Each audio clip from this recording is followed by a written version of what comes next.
Buenas tardes a todos los presentes. Continuando con nuestro programa, es un gran honor para mí presentar al doctor Gustavo Escalada. Él es especialista en cardiología clínica, presidente de la Sociedad Paraguaya de Hipertensión Arterial, vicepresidente de la Sociedad Interamericana de Cardiología, fellow del American College of Cardiology, jefe de servicio de cardiología clínica del Hospital Nacional de Itagua. Adelante, doctor.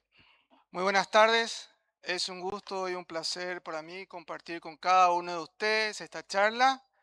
Y bueno, les traigo una manera distinta de ver algo que muchas veces suele necesitar abrir un poco la mente a nuevas ideas, nuevas expectativas. Empecemos por algo que nos gusta a todos, la hipertensión arterial. A nivel mundial, más de 1.400 millones de personas son hipertensas entre los 30 y los 79 años. Es una cantidad inmensa, pero ese número no impacta tanto como este número. Solamente una de cada 5 logran controlar la presión arterial. Si nosotros vamos un poquito, imagínense ustedes que en un país como el nuestro, donde la prevalencia va alrededor del 40% en individuos mayores de 40 años, casi uno de cada 2 pacientes o personas en el país son hipertensas. La magnitud de este problema realmente escala profundo. Ahora bien, viene la pregunta que se hace inevitable. Si cada uno de ustedes tiene a la derecha y a la izquierda una probabilidad casi el 50% de tener un paciente hipertenso, y en su casa estoy seguro que conocen un familiar hipertenso y ese porcentaje de hipertensión va aumentando año tras año con la edad, surge esta pregunta: ¿por qué nuestra especie se vuelve tan hipertensa? Y es una pregunta totalmente válida, porque estudios como este de más de 158 países donde se evalúa la prevalencia, fíjense ustedes que la prevalencia global de hipertensión arterial es del 50%, tal cual como lo pueden ver aquí. Y la evidencia es dura, o sea que ¿qué quiere decir eso? No es un estimado, sino es un número real, lo cual hace que uno de cada 3 personas a nivel global sea hipertenso. No es una locura pensar de que nuestra especie realmente está predestinada en su estructura, en su condición genética, a hacer hipertensión arterial. Cada uno de ustedes en su consultorio o en su vida particular lo están viendo día a día. Pero lo más interesante es que esta forma de pensar se vuelve mucho más intensa cuando analizamos en detalle esto. Y ahí ustedes pueden ver en verde los hipertensos tratados y controlados y versus el verde más claro, que serían los tratados sin llegar al objetivo terapéutico. Un marroncito sería los que son diagnosticados y no tratados. Y fíjense ustedes, el 50% en rojo de todo eso son los que ni siquiera están diagnosticados. Entonces, realmente, volvemos a la pregunta inicial. ¿Somos realmente una especie que está predestinada conforme pasan los años a ser hipertensa? Y esto no sería de otra manera, y sería casi un hecho mm, que cae por sí de maduro, si no fuera estudios como este estudio. Este es un estudio muy interesante de una misma población con una genética igual que se llama Yanomami versus Yekwana.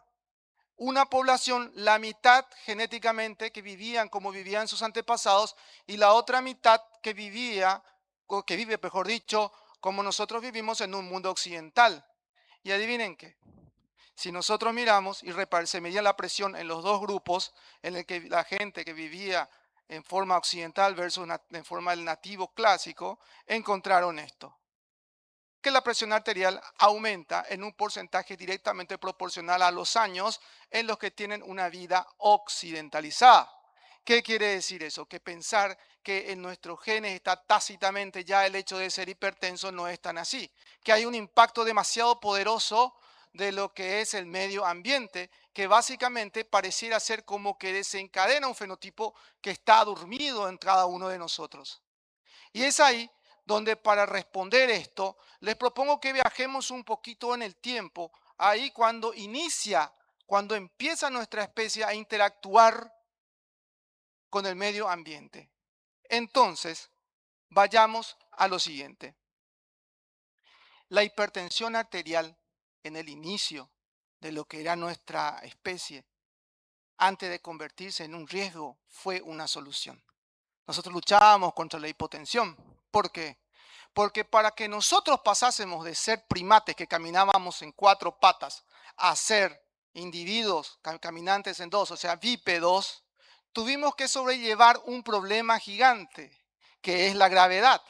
¿Qué quiere decir eso? Que nos tenemos que tener la capacidad de llevar por cada centímetro que nos íbamos levantando una cantidad de oxígeno para poder mantener esa posición erguida, y mantenernos totalmente erguidos hacía que tuviésemos que desarrollar uno de nuestros sistemas, que es el sistema renina-angiotensina, el sistema simpático. Entonces, ¿cómo resolvió esto?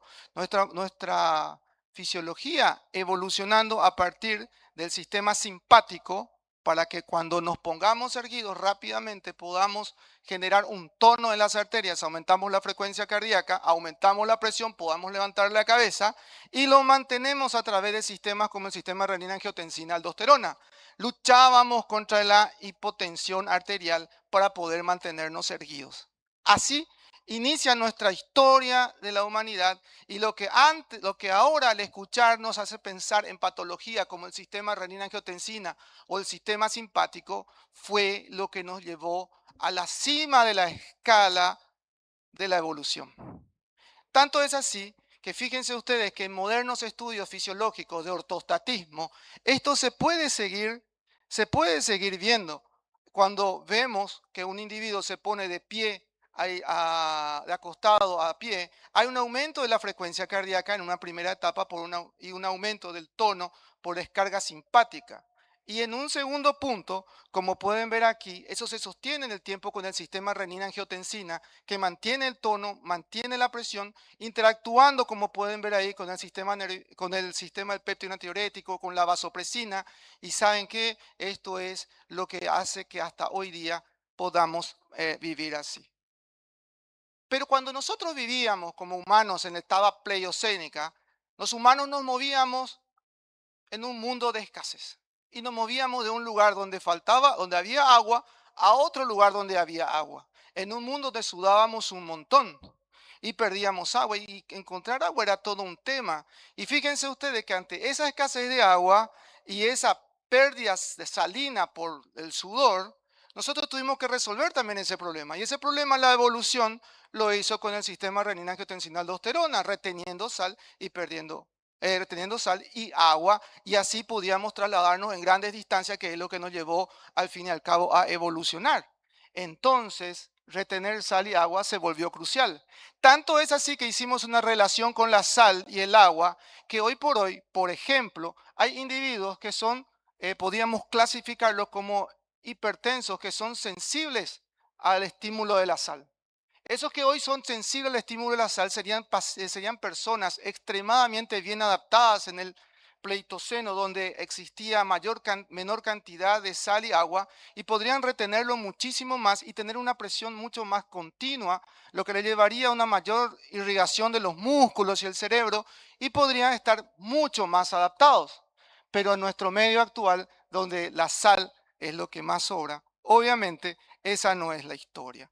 Entonces el sistema renina-angiotensina nos ayudó en el inicio de la humanidad. Nos generamos una fisiología extraordinaria para poder ahorrar y salir adelante. Nosotros hacíamos esto, hacíamos el endurance hunting, la caza por persistencia, perdimos pelo, nos pusimos erguidos. Los humanos somos los únicos animales que sudamos para enfriar nuestro cuerpo. Lo que hacían nuestros predecesores, los primeros Homo sapiens, eran correr largas distancias detrás de animales. Estos debían de quedarse para retomar energía y enfriar su cuerpo, mientras nosotros no teníamos ese problema. ¿Por qué? Porque teníamos una forma de retener sodio, agua, y teníamos glándulas sudoríparas que enfriaban nuestro cuerpo. El animal descansaba y podíamos comer. Estábamos en un mundo donde comíamos tubérculos, comíamos raíces, comíamos una cantidad mayor de mayor de potasio al de sodio en forma natural, y por sobre todo los carbohidratos eran mínimos. Entonces, ¿saben qué? Lo que a la naturaleza le tardó 300.000 años para generar del pequeño monito que fue nuestro antecesor a lo que somos ahora, nosotros del Homo sapiens en la pradera pasamos a vivir como vivimos ahora solamente en 10.000 años. No le dimos tiempo a cambiar a nuestra fisiología. Somos el mismo cuerpo el Homo sapiens, somos la misma fisiología, pero nuestro mundo cambió. Cambió tanto que hemos aprendido radicalmente a luchar contra todos los elementos frío, agua, viento, microorganismos y hemos vivido muchísimo más. Fíjense que a partir del 1900 nosotros tenemos un pico en longevidad. Descubrimos la penicilina, descubrimos los antibióticos, pudimos tener mejores casas, nos transportamos y vivimos más. Imagínense que antes el promedio de vida, no les digo, qué sé yo, en la Bella Époque, 1870, una persona tenía un promedio de vida de 40 a 50 años. Hoy 40 a 50 años está en su segunda, para muchos, adolescencia inclusive, ¿no? O sea que sexalescencia, como bien lo vive el doctor Barreto. Pero bueno, cambiaron las épocas, ¿saben? Pero cambió y generó este concepto, el mismatch, la diferencia. Fuimos hechos para correr en la pradera, fuimos hechos para comer tubérculos, granos, fuimos hechos para poca sal, poca agua, fuimos hechos para dormir bajo las estrellas, fuimos hechos para silencio, para tener contacto humano, y hoy por hoy hacemos y vivimos exactamente de una forma contraria.